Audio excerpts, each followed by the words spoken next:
வாழ்க வளம். அன்பர்களே, இந்த பிறவி என்பது ஒரு விசித்திரமான பிறவி. இங்க பார்த்தோம் அப்படின்னு சொன்னா ஒரு விசித்திரம் உண்டு. என்னன்னா,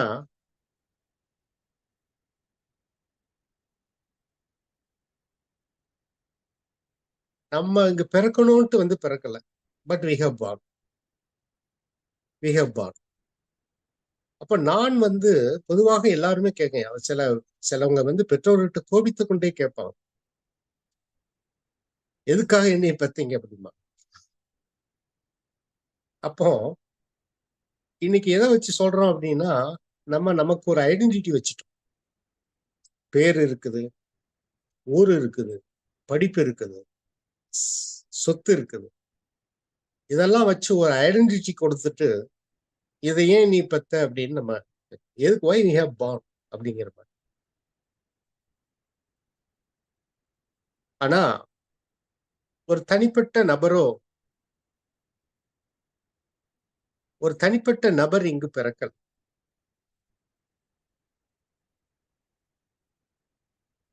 ஏன்னா இங்க ஒரு பேர் இருக்குது, பல வகை அடையாளங்கள். அதையெல்லாம் வைத்துக்கொண்டு நான் ஏன் பிறந்தேன்னு ஒரு கேள்வி. இப்ப பிறப்பது எது? பிறக்கும்போது யாரும் பேர் வச்சிருக்காங்களா? இல்ல. பிறக்கும்போது பட்டம் இருக்கா? இல்ல. பிறக்கும்போது ஒரு உடல் எடுத்து வருகிறது, அதுக்கப்புறம் தான் அதுக்கு பேர் வைக்கிறாங்க. அப்ப உடல் எடுப்பதற்கு என்ன வேண்டும்?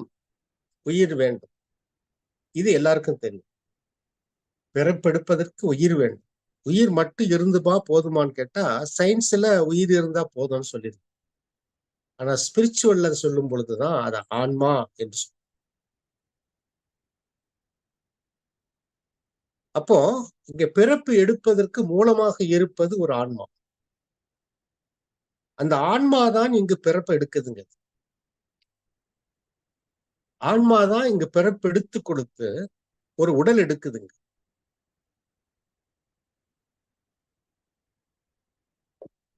உடல் எடுக்குதுங்க. உடல் எடுத்ததை மட்டும்தான் நம்ம பார்க்கிறோம். அதுக்கு உள்ள இருக்கக்கூடிய நுண்ணிய விஷயங்களை நாம பொதுவாக கவனிப்பது இல்லை. இப்ப உடல் எடுத்துடுச்சு, அதற்கு பெயர் சூட்டுறோம், அதற்கு சொத்துக்களை எழுதி வைக்கிறோம், பதவிகளை கொடுக்கிறோம், எல்லாம் சேரும். ஆனா உள்ளிருக்கும் ஆன்மாவனுடைய நிலையை பற்றி சிந்திப்பது இல்லை.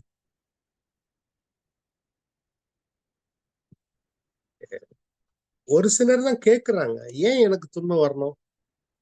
நான் ஏன் பிறந்தேன்? What is in this universe? இதற்கு அப்பால் இருப்பது என்ன?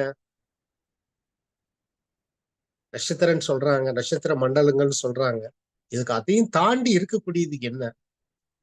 இறப்புக்கு பின்னால நான் எங்க போக போறேன்? இந்த கேள்விகளை எழுப்புவது ஒரு சிலர் தான். மகான்கள் இதை தூண்டி விடுவாங்க, ஞானிகள் தூண்டி விடுவாங்க. அப்போ சாதாரண மக்கள், ஒரு ஆன்மீக சிந்தனை இல்லாதவர்கள் அல்லது ஒரு ஞானத்திற்கு எட்டாதவர்கள், பிறந்தோம், உண்டோம், உறங்கினோம், சென்றோம் அப்படிங்கிற நிலையில போயிடுவாங்க. அருள் தந்தை கூட ஒரு பாடல்ல சொல்லுவாங்க, தின்று திரிந்து உறங்கவோ பிறந்தோம். பாரதியோட சாடுவான், திண்ணையில உட்கார்ந்து வெட்டி பேசும் சாதாரண மாநில நீ நினைச்சாயா அப்படின்னு. அதான் அருள் தந்தை சொல்ற, தின்று திறங்கி உறங்கி திரிவோம் என்று. தின்று திரிந்து உறங்கவோ பிறந்தோம் நாம். அதுக்கு இல்ல. அப்ப there is a purpose. What we have born, there is a purpose. அதை உணர்ந்து கொண்டோம் என்று சொன்னா வாழ்வில போராட்டம் இல்லை. இன்னைக்கு கூட ஒரு ஒரு பேட்டி கேட்டுட்டு வந்தேன், அரசியல் பேட்டி தான். அந்த அரசியல் தலைவர் பேசும்போது அவர் சொல்றாரு, நான் போய் பாம்பேல 10 நாள் விபாசன தவம் இருக்கு. அந்த 10 நாள் விமர்சனத்துல சில பயிற்சிகள் கொடுக்குறாங்க. அவங்க என்ன சொல்றாங்கன்னா, உள்ளுக்குள்ள கவனிக்க சொல்றாங்க. ஏன் உள்ளுக்குள்ள கவனிக்க சொல்றாங்கன்னா, நான் கூட இன்னைக்கு அந்த சிந்தனை எடுத்தேன். கொஞ்சம் ஃப்ரீ ஆனதுக்கு அப்புறம் அந்த தவத்தை நம்ம அந்த பயிற்சியை நாமளும் காலையில நேரம் செய்யலான்னு ஒரு எண்ணம் தோன்றிட்டு செய்ய போறோம். நான் கோவை வந்த உடனே ஒரு வாரம் இருப்பேன். ஒரு வாரம் கழிச்சு கோவை வந்த உடனே திருப்பி அந்த பயிற்சி செய்யணும். எல்லாருக்கும் காலையில இந்த பயிற்சி செய்யலாம். கொஞ்சம் டெப்தா இருக்கும். அப்போ ஏன் அகநோக்கி உள்ள போறாங்கன்னா, ஏன் அகநோக்கி போகணும் அப்படின்னா, இந்த புறத்தே இருக்கிறது எல்லாமே மாயம். இந்த புறத்தே நடப்பது எல்லாமே ஒரு நிகழ்ச்சி. It's a drama. டிராமானா தெரியும். ஒரு தொடக்கம் ஒண்ணு இருக்கும், முடிவு ஒண்ணு இருக்கும். வேதங்கள்ல இதிகாசங்கள் எழுதப்பட்டு கதைகள் எழுதப்பட்டு இருக்கிறது. அப்பேற்பட்ட கீதைன்னு எடுத்துக்கிட்டீங்கன்னா கண்ணன், மகாபாரதத்தினுடைய மூலம் கண்ணன், கிருஷ்ணன். அந்த கிருஷ்ணனுக்கு கூட பிறப்பு கொடுத்திருக்கிறாங்க. வாசுதேவனுக்கு பிறந்தது. அந்த கிருஷ்ணனுக்கும் இறப்பையும் குறிப்பிடுறாங்க. ஏன்னா இந்த பூமியில யார் அவதாரம் எடுத்தாலும் தோற்றம் ஒன்று இருக்கும், மறைவு என்பது நிகழ்ந்தே தீரும். It's a drama. இந்த டிராமாவில தான் வி ஆர் ஆக்டிங்.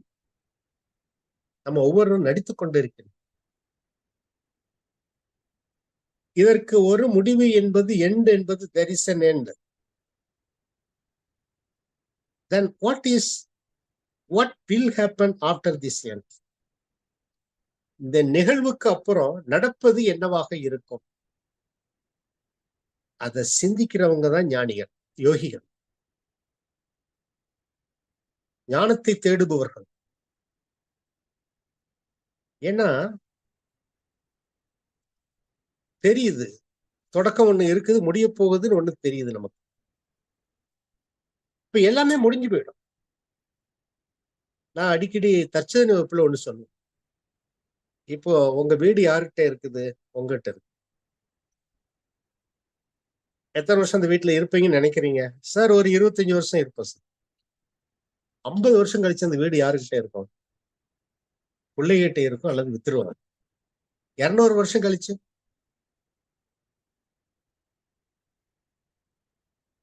இப்போ உங்க கையில பேங்க்ல பேலன்ஸ் இருக்குதே, அது 200 வருஷம் கழிச்சு யார் கையில இருக்கும்? There is a change, rotation. Ukraine நாடுன்னு சொன்னா தெரியும், வேற ஒண்ணுமே இல்லை. நீங்க ஈழத்துல எடுத்துக்கோ. ஈழத்துல உள்ளவங்க எல்லாம் இன்னைக்கு அகதிகளாக இருக்கிறாங்க. இந்த அகதி பிரச்சனையை பத்தி கூட பேசணும். அவங்க எல்லாம் இங்க அகதிகளாக இருக்கிறாங்க. அவங்களுக்கு எல்லாருக்குமே அங்க வீடு இருந்தது, இடம் இருந்துச்சு, நிறைய பேருக்கு காடு இருந்தது. ஆனா இன்னைக்கு கேம்ப்ல இருக்கிறாங்க. கேம்ப்னு சொன்னா அவங்க ஒரு எல்லைக்குள்ளதான் இருக்கணும். அங்க அட்டண்டன்ஸ் கொடுக்கணும், எடுக்கப்படும். அந்த கேம்புக்குள்ள இருக்கிறாங்க. அப்ப அவங்களுடைய வீடு என்னாச்சு?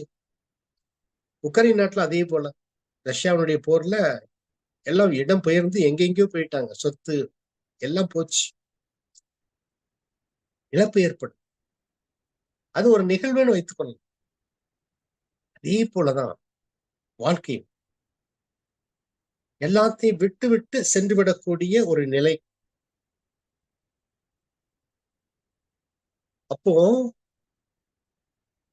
இங்கு சிக்கல் என்பது என்னன்னா, இந்த பிறப்பு என்பது இறைத்தன்மை தன்னுள் உள்ள அருட்தந்தை அவங்க தெளிவா சொல்லுவாங்க. தன்னுள் உள்ள ஆற்றலை தானே உணர்ந்து அனுபவிக்கக்கூடிய ஒரு பேராற்றல் படைத்தவன் மனிதன். அப்போ இன்பம் துன்பம் நீக்கி அமைதி கொண்டு ஆனந்தத்தை அனுபவிக்கக்கூடிய ஒரு சிறப்பு வாய்ந்த ஒருவன் தான் மனிதன். ஆனா இந்த மாயையில சிக்குவதனால அந்த இன்பம் துன்பங்கிறத விட்டு மனிதன் விலகுவதே. இன்னைக்கு பார்த்தீங்கன்னா பிரச்சனை எங்க இருக்குன்னு கேட்டீங்கன்னா, எல்லாம் நம்ம குழந்தைகிட்டதான் இருக்கு. ஒண்ணு கூட நம்ம சொல்றதை கேட்கறது. ஒரு காலத்துல கல்யாணம் பண்ணி வைக்கிறதுக்கு முன்னால தகராறு பண்ணுவாங்க, பண்ணி வச்சுட்டாங்கன்னா செட்டில் ஆயிடுவாங்க. ஆனா இப்ப சொல்றாங்க, கல்யாணம் பண்ணி வச்சதுக்கு அப்புறம் தான் ப்ராப்ளமே ஆரம்பிச்சு.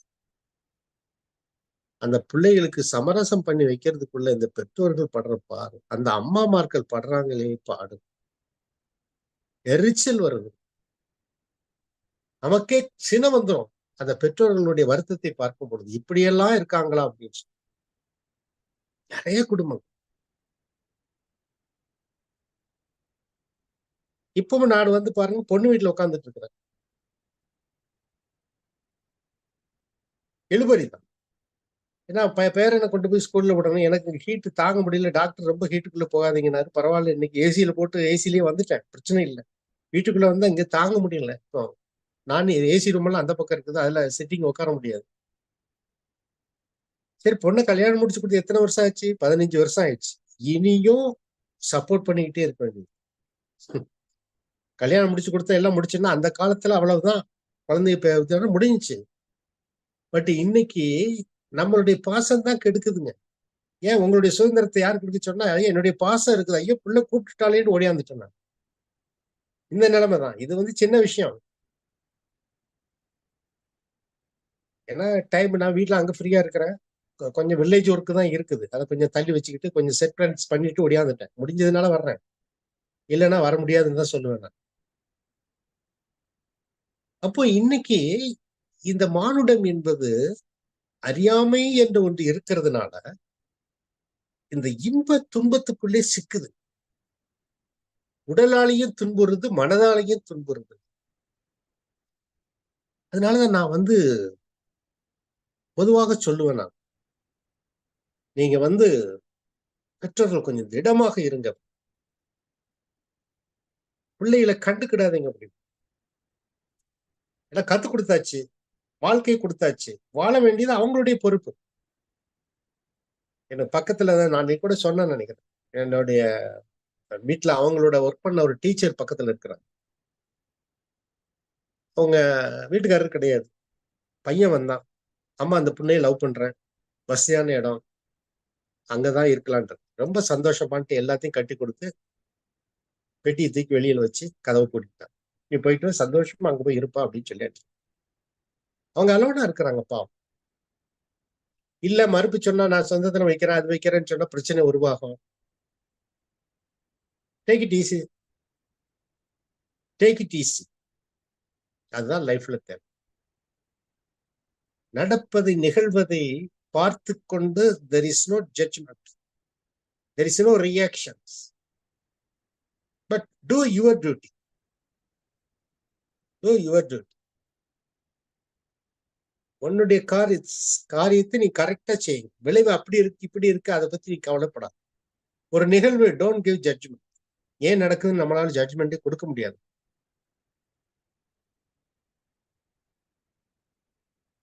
அப்போ இந்த மானுட வாழ்க்கையில இன்பம் துன்பம் என்ற ஒரு நிலையை தாண்டி மனிதன் அமைதி என்ற நிலைக்கு வரணும். அதுக்குத்தான் இந்த ஆன்மா பிறப்பெடுக்கிறது. எல்லாத்துக்குள்ளயும் ஆன்மா இல்லையா சார்? எல்லாருக்குள்ள ஆன்மா இருக்குது. ஒரு வைரக்கல்னு எடுத்துக்கணும் ஆன்மா. ஒன்று வந்து டேபிள்ல இருக்குது, அது மிளிர்கிறது, மேஜையில் இருக்கு, அப்படி மிளிர்கிறது. இன்னும் தண்ணிக்குள்ள கிடக்குது, இன்னும் மண்ணுக்குள்ள கிடக்குது, இன்னும் சகதிக்குள்ள கிடக்கு, இன்னொன்னு பூமிக்கு அடியில கிடக்கு. மனிதர்களும் அதே போல. மின்னுபவர்கள் ஒரு சிலர், மின்னாதவர்கள் தான் அதிகம். அதனால எல்லாவற்றிற்குள்ள ஆன்மா இருக்குதுங்க. அந்த ஆன்மா வந்து துடிக்குது தன்னுடைய ஆனந்தத்தை தானே அனுபவித்து பார்ப்பதற்கு. ஏன் காலையில தவசையே கஷ்டமா தான் இருக்கும், இல்லைன்னு சொல்றது. ஆனா தவம் செஞ்சா எல்லாருமே சொல்றாங்க, தவம் செஞ்சா நல்லா இருக்கு சார், இன்னைக்கு நல்லா இருந்துச்சு. அந்த அனுபவத்தை வந்து நீங்க எப்படியாவது சொல்ல முடியுமா? காலையில தவத்தில் நிறைய பேர் பகிர்ந்து கொள்றாங்க, நல்லா இருக்கு சார், சந்தோஷமா இருக்கு. அது இன்னைக்கு ரொம்ப அருமையா வந்தது சார். அது எப்படின்னே சொல்ல முடியாது. ஏன் அங்க வந்து இன்பமும் இல்லை துன்பமும் இல்லை, ஒரு அமைதி நிலை ஏற்படுகிறது. அந்த அமைதியில ஒரு ஆனந்த நிலை. அதைத்தான் இறைவன் விரும்புகிறான். அதுதான் ஆன்மா தேடுகிறது.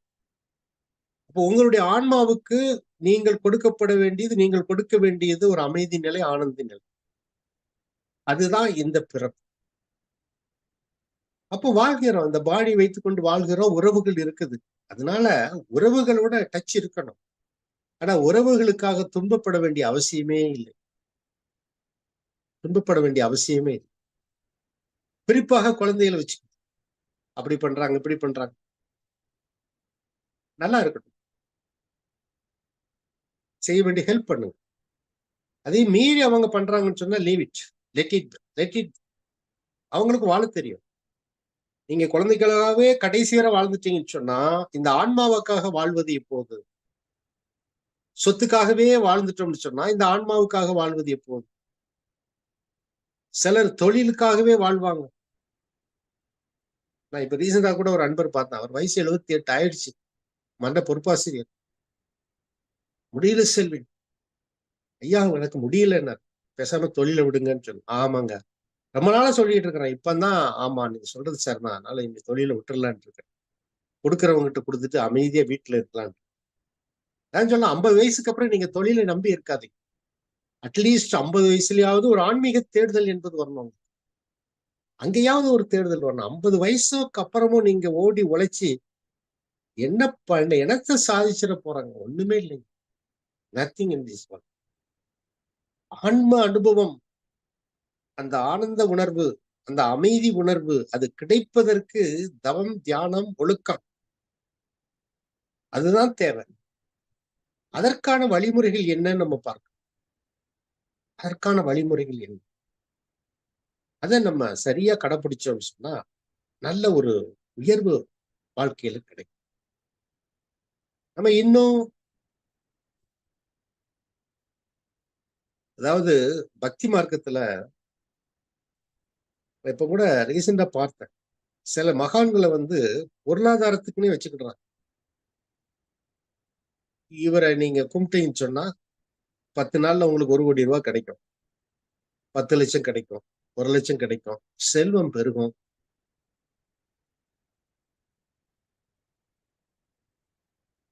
கடவுளையும் அப்படித்தான் வச்சிருக்கிறாங்க. துன்பம் வரும்போதாவது கடவுள்கிட்ட கேட்கலாம். எப்படி கேட்கலாம்? கடவுளே எனக்கு துன்பம் இருக்குது, பொருளாதார வறுமை இருக்குது, கொஞ்சம் காப்பாற்றி கொடுன்னு கடவுள்கிட்ட கேட்கறது கூட தப்பு கிடையாது. ஆனா இந்த நான் திருநெல்வேலியில பார்த்தேன். திருநெல்வேலி நெல்லையப்பர் கோயில்ல இந்த அந்த சாமி பேர் மறந்து போச்சு.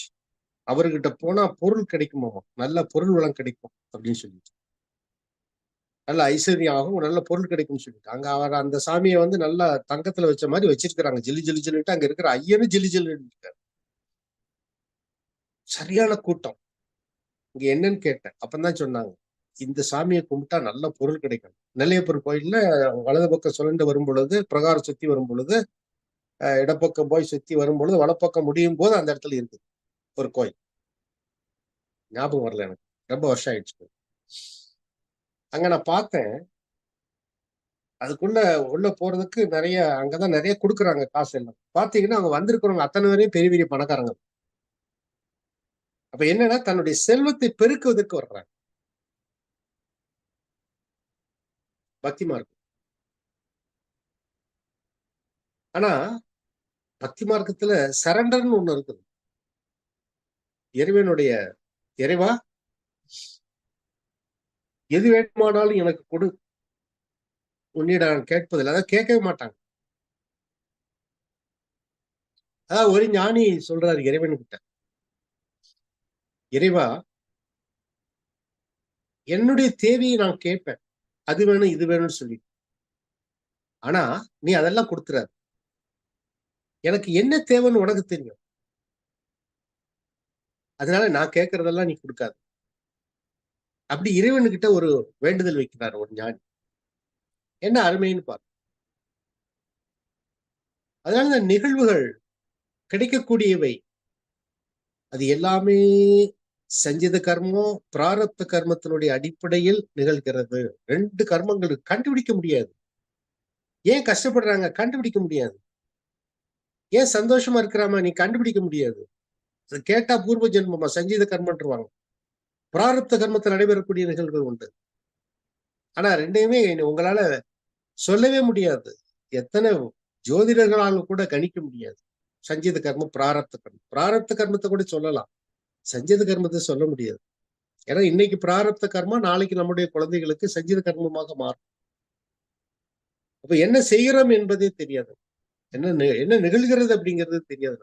ஏன் துன்பம் வருது, ஏன் இன்பம் வருது. ஆனா the manifestation of mind, மனசை தன்மாற்றம் அடைய செய்யக்கூடிய ஒரு ஆற்றல் மனிதனுக்கு உண்டு. அப்ப இந்த மனிதன் மட்டும்தான் இதையெல்லாம் மாற்றி தனக்கு கிடைத்திருக்கக்கூடிய இந்த பிறவியிலேயே இறைவனை அடைவதற்கான ஒரு முயற்சியை செய்ய முடியும். மனிதனால் மட்டும்தான் முடியும். அதுதான் ஞானம், தியானம். அப்ப இதை ஒரு மனிதன் செய்து முடிக்கலன்னு சொன்னா என்ன ஆகும்? வள்ளுவத்தர் ரொம்ப ஷார்ட்டா சொல்லியது, பிறவி பெருங்கடல் நீந்துவர் நீந்தார் இறைவனடி சேராதான். சேர முடியாது. அப்ப இது it is a chance, it is a வாய்ப்பு. இது ஒரு வாய்ப்பு நமக்கு. இந்த உடல் கிடைத்திருப்பது என்பது வாய்ப்பு. எதற்கு? இறைவனை உணர்வதற்கு, தன்னை உணர்வதற்கு. இறைவனை தன்னை உணர்வதற்கு ஒரு வாய்ப்பு. அப்போ முதல்ல துவங்குமா என்ன சொன்னோம்? ஏன் பிறந்தோம், எதுக்காக பிறந்தோம், ஏன்பா என்னைய பெத்தீங்க அப்படின்னா அந்த சூக்குமத்தை புரிந்து கொள்ளணும். இன்னைக்கு ஒரு எத்தனை பேர்னு தெரியல, துவங்கும் போது ரொம்ப கம்மியா தான் இருந்துச்சு, அதுக்கப்புறம் நிறைய பேர் வந்திருப்பீங்க. இன்னைக்கு நம்ம ஒரு தவத்தை செய்யறோம், ஒரு சிந்தனையை கேட்கிறோம் அப்படின்னு சொன்னா பெற்றோர்களுடைய சஞ்சீத கர்மத்தை அவங்க கொஞ்சம் பிராரப்த கர்மம் நல்லா பண்ணிருக்கிறாங்க. அது நமக்கு சஞ்சீத கர்மமா வந்ததுனால இன்னைக்கு நம்ம உட்கார்ந்து தவம் செய்யறோம், தத்துவ சிந்தனை கேட்கிறோம், ஒரு குரு பிரான் கிடைக்கிறார். எல்லாருக்கும் கிடைப்பது. எத்தனை மகான்கள் தோன்றி இவ்வளவு ஞானங்களை கொடுத்திருக்கிறாங்க. எல்லாரும் பின்பற்றி கொள்வார்களா? எல்லாரும் முடியாது. அதுக்குத்தான் நல்லது செய்யுங்கிறாங்க. கடவுளை கும்பிடணும், தியானம் செய்வது என்பதை விட அதான் அழுத்தம் சொல்லுவேன், ரெண்டொழுக்க பண்பாடு. அதுதான் மானுட வாழ்க்கை வெற்றியின் ரகசியம்.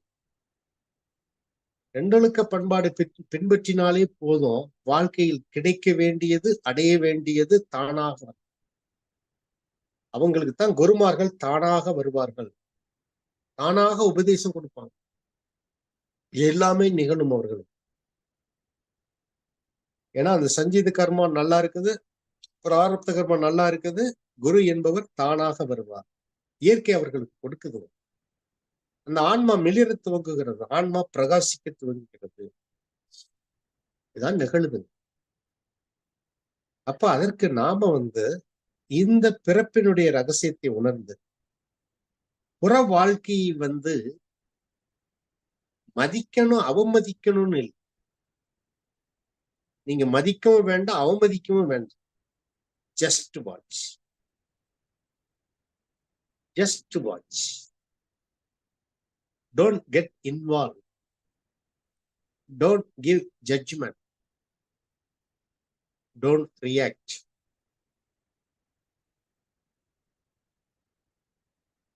You can't question anything in this world. ஒரே வரி சொல்லி இருக்கிறோம். நம்ம இதுல கூட நிறைய பேர் இருப்பாங்க, பேராசிரியர் கொஞ்சம் பேர் சொல்லுவாங்க, கொஞ்சம் காமெடியா சொல்லுவாங்க. அவங்க சொல்லும் போது கொஞ்சம் காமெடியா, சூழ்ந்தெழுத்து மாற்றலுங்க அப்படின்பாங்க. சூழ்ந்தெழுத்து மாற்றல். அதனால இப்போ ஏன் நிகழ்கிறதுன்னு கேட்டீங்கன்னா ஒரே வரியில சொல்லிடலாம், சூழ்ந்தெழுத்து மாற்றல். சூழ்ந்தெழுத்து மாற்றல போய் நீங்க கொஸ்டின் பண்ண முடியுமா? சொல்ல முடியாது. எங்க இதுல ஒரு பல நாட்களுக்கு முன்னால ஒரு சம்பவம் நடந்தது. எங்க வீட்டு பக்கத்துல ஒரு டீச்சர், வயசான டீச்சர், ரிட்டையர்ட், நல்ல டீச்சர். அவங்க ஒரு ஹார்ட் பேஷண்ட். டாக்டர் சொல்லிட்டாரு, எங்க நீங்க வெளியில போக கூடாதுங்க, ரொம்ப தூரம் நடக்கக்கூடாது, வீட்டுக்குள்ளே சின்ன பயிற்சிகள் செஞ்சுட்டு வீட்டுக்குள்ளே இருந்துக்கணும், வெளியில அதிகமா போகக்கூடாது. ஹார்ட் பேஷண்ட் இவங்க என்ன பண்ணியிருக்கிறாங்க, பழனி கோயிலுக்கு நடந்து போயிருக்கிறாங்க. எவ்வளவு பெரிய தவறுன்னு பாருங்க, முட்டாள்தனம். போற வழியில 5வது கிலோமீட்டர்லயே சுருண்டு விழுந்து இறந்து போனாங்க. பாடியை கொண்டு வந்து வீட்டுல போட்டிருக்கிறாங்க. அவங்க பையன் அழுகிறான், கத்துறான், எப்படி, முருகா உனக்கு அறிவில்லையா, உனக்காகத்தானே எங்க அம்மா நடந்து வந்தாங்க, உன்னை நம்பித்தானே நடந்து வந்தாங்க, ஆனா உயிரை எடுத்துட்டீங்க நீ எல்லாம் ஒரு கடவுளா, கடவுளை திட்ட ஆரம்பிச்சு. யாரு மேல குற்றம்? Now we can know. எதனால நிகழ்ந்ததுன்னு தெரியும். செய்யக்கூடாது டாக்டர் சொன்னாரு, ஆனா செஞ்சதுனால நிகழ்வு நிகழ்கிறது, விளைவு வருகிறது. அதைத்தான் நம்ம புரிந்து கொள்ள வேண்டும். எதை செய்யணும், எதை செய்யக்கூடாது என்பதை உணர்ந்து செய்வது. அதான் மகிழ்ச்சியவங்க சொல்றாங்க, தனக்கோ பிறர்க்கோ தற்காலத்துல பிற்காலத்துல உடலுக்கோ உயிருக்கோ, அது தனக்கோ பிறர்க்கோ. அந்த அம்மா என்ன பண்ணிச்சுன்னா தனக்கு துன்பத்தை கொடுத்துச்சு, உயிர் போயிடுச்சு. இதுதான் நிகழ்கிறது, ஒரு வாழ்க்கையில நிகழ்கிறது அன்பர்களே. அதனால கொஞ்சம் மனசை திடப்படுத்திக் கொள்ளும். எது நிகழ்ந்தாலும் ஏற்றுக்கொள்வது. அதுக்கு நீங்க வருத்த ஏற்றுக்கொள்ளுன்னு சொன்னா accept means there is no judgement, there is no reaction, அவ்வளவுதான். அது யாராக இருந்தாலும் சரி, கணவனாக இருந்தாலும் சரி, மனைவியாக இருந்தாலும் சரி, ஏற்றுக்கொள்வதற்கு தயாராக இருக்கும். அதுதான் வாழ்க்கை. எல்லாரும் கொஞ்சம் முன்னால போவாங்க, ஒருத்தர் முன்னால போவாங்க, ஒருத்தர் பின்னால போவாங்க, அவ்வளவுதானே. பட் போய்த்தான் ஆகணும் எல்லாருமே. அதை உணர்ந்து நாம பழகிக்கொள்ள வேண்டும் அன்பர்களே. அதனாலதான் அருள் தந்தை அவங்க ஒரு அற்புதமான வாழ்க்கை நெறிமுறையை நமக்கு கொடுத்திருக்கிறார். ஒரு மனிதன் எவ்வாறு வாழ வேண்டும். என்னை பொறுத்தளவில் நிறைய பேரு சிக்கல், துன்பங்கள் சொல்லுவது.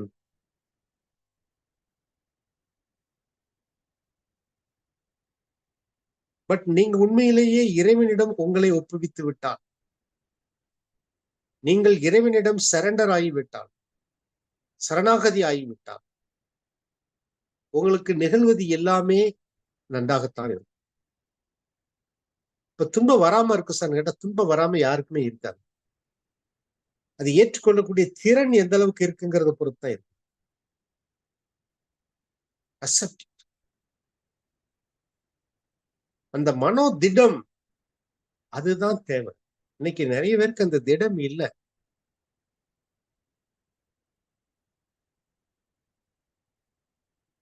மகரிஷி சமாதிக்கு முன்னால நான் ஆலியார் போயிருந்தேன். அப்ப அங்க இருக்கக்கூடிய ஒரு பேராசிரியர்கிட்ட கேட்டேன். அப்ப அவங்க பக்கத்திலே இருக்காங்களா, சாமிஜி பக்கத்திலே இருக்கிறாங்க. அப்ப அவர் சொன்னாரு, சாமிஜிக்கு வயசாயிடுச்சுல செல்வியன், போக வேண்டியது தானே, அவரு போய்த்தானே ஆவாரு அப்படின்னா. எனக்கு அவர் மேல கோபம் வந்துச்சு. அவர் ஹாஸ்பிட்டல் அந்த கடைசி காலங்கள் பக்கத்துல போய் பார்க்கும்போது எல்லாமே ரொம்ப வருத்தம். சமாதி அன்னைக்கு நான் ரொம்பவே கண்ணீர் விட்டு அழுதுட்டேன். அந்த பேராசிரியர் மேல எனக்கு கோபம் இருந்துச்சு, இவ்வளவு அசால்ட்டா பேசுறாரு அப்படின்னு சொல்லி. ஆனா ரொம்ப நாள் கழிச்சு நான் ஆராய்ச்சி பண்ணி பார்க்கும் பொழுது அவர் மேல் உள்ள கோபம் எனக்கு தணிஞ்சிடுச்சு. அவர் எனக்கு நல்ல நண்பரும் கூட. ஏன்னா அவர் சொன்னது தானே உண்மை. மகரிஷியாக இருந்தாலும் எப்படி வாசுதேவ கிருஷ்ணனுக்கு இறப்பு எழுதப்பட்டது, அதே போல ஞானிகளுக்கும் உடலுக்கு இறப்பு என்பது எழுதப்பட்ட ஒன்றுதானே. உண்மைதானே அது. அப்ப இந்த வாழுகின்ற காலகட்டத்தை நீங்கள் எவ்வாறு அமைத்துக் கொள்கிறோம், நாம் எவ்வாறு அமைத்துக் கொள்கிறோம் என்பதில் தான் ஞானம் என்பது இருக்கிறது. இந்த வாழ்வை புரிந்து கொண்டு எவ்வாறு வாழ்கிறோம் என்பதுல தான் ஞானம் இருக்கு. இருக்கும் துன்பங்கள் இருக்கும், அதை போக்குவதற்கு ஒரு முயற்சி செய்துதான் ஆக வேண்டும். யாரும் இல்லைன்னு சொல்ல, ஒன்றுக்கு ஓட வேண்டாம். அந்த துன்பத்தை நீக்குவதற்கு ஆனா இந்த துன்பம் என்பது நீங்கும், அது மாறிவிடும். இந்த கால சூழ்நிலை மாறி போய்விடும். ஒரு நாள் I will get relief from that pain அப்படிங்கிற ஒரு நிலையை நீங்க உணர்ந்து கொள்ளும். இந்த பாடியே வந்து கேட்டீங்கன்னா, பெயின் அதிகமா இருக்குது, ஒரு பெயின் டேப்லெட் போட்டீங்கன்னா வலி சரியாயிடுது. ஒரு அசௌகரியம் ஏற்படுது, டாக்டர்கிட்ட போனா சரியாயிடும். அதே போல மனசுக்கும் இருக்கணும். மனசுக்கு கொடுக்கக்கூடிய ஒரு தியானம் தான் ஞானம். மனசுக்கு கொடுக்கக்கூடிய ஒரு ரிலீஃப் தான், ஒரு விடுதலை தான் தியானம் என்று சொல்லணும். அதனால் நண்பர்களே, ஏதோ தியானம் செய்தோம். எப்பவுமே இந்த வரக்கூடிய துன்பங்களுக்கு அஞ்சி போய் நடுங்குவது, அது எல்லாமே விட்டுருங்க. நிறைய துன்பங்க நான் பார்க்கிறேன். ஒருத்தர் ஃபோன் செய்வதெல்லாம் பார்த்தீங்கன்னு சொன்னா, ரொம்ப கஷ்டமா தான் இருக்குங்க. நான் இப்ப அதுல இன்வால்வ் ஆகுறது இல்ல. முதல்ல நான் இன்வால்வ் ஆயிடுவேன். எனக்கே கஷ்டமா போயிடும். சிலப்போ தூக்கம் வராது. ஃபோன் பண்ணிட்டாங்கன்னா. இப்பல்லாம் கொஞ்சம் அப்படி டேக் இட் ஈஸியா எடுத்துட்டேன். ஏன்னா நெறைய ஃபோன் வருது. நெறைய அன்பர்கள் சொல்றாங்க. வாழ்த்து குடுக்குறேன். ஆக்சுவலா உடம்பு சரியில்ல, அது இது பிரச்சனைன்னு சொன்னா வாழ்த்து குடுத்துருவேன். எல்லாத்துக்குமே நான் குடுத்துருவேன். ஒரு எனர்ஜி குடுத்துருவேன். இங்கிருந்து எனர்ஜிய குடுத்துருவேன் நான். ஆனா, I am not getting involve that. அது யாராக இருந்தாலும் சரிங்க. I am not getting involve. அன்பர்களே, அதுபோல நீங்களும் நடப்பது நன்மைக்கே நடக்கிறது. இன்னைக்குள்ள ஒரு துன்பம், நாளைக்கு அது இருக்காது. அது நம்மளை விட்டு விலகி போய்விடும். நம்மளுடைய பயணத்தை சரியாக இறைவனை நோக்கி பயணித்துக் கொள்வோம். அதுதான் that is the aim of your life ஆக இருக்க வேண்டும். அதுவே வாழ்வினுடைய குறிக்கோளாக நமக்கு இருக்க வேண்டும். அதை நம்ம கொண்டு சென்றோம்னு சொன்னா நிச்சயமாக நம்மளுடைய வாழ்க்கை என்பது என்றும் இனிதாகத்தான் இருக்கும். அன்பர்களே, மேலும் அறிவுறுத்துகிறேன். உங்களுடைய வாழ்வை இனிமையாக்கிக் கொள்ளுங்கள். துன்பம் வரத்தான் செய்யும். இயற்கை. அந்த துன்பத்தை சரி செய்வதற்கு முயற்சி செய்யுங்கள். இயற்கை உங்களுக்கு ஒத்துழைக்கும். சுற்றி உள்ள உறவுகளில் ஏற்படக்கூடிய இன்னல்கள், துன்பங்கள் இருக்கத்தான் செய்யும். அது உங்களுடைய மனதை பாதிப்பு ஏற்படாதவாறு பாதுகாத்துக் கொள்ளுங்கள். அது நிரந்தரமானது அல்ல. அது மாறி போய்விடும். நிரந்தரமாக இருந்தால் அது அவர்களுக்கு சொந்தமானது, அது உங்களுக்கு சொந்தமானது அல்ல. அறிந்து, உணர்ந்து, மனதில் கவலை இல்லாமல் அதை நீங்கள் மாற்றி அமைத்துக் கொண்டு ஒரு அமைதி நிலைக்கு வந்து விடுங்க. அது உங்களுடைய ஆனந்த நிலைக்கு கொண்டு செல்லும். வாழ்க வளமுடன். வாழ்க வளமுடன்.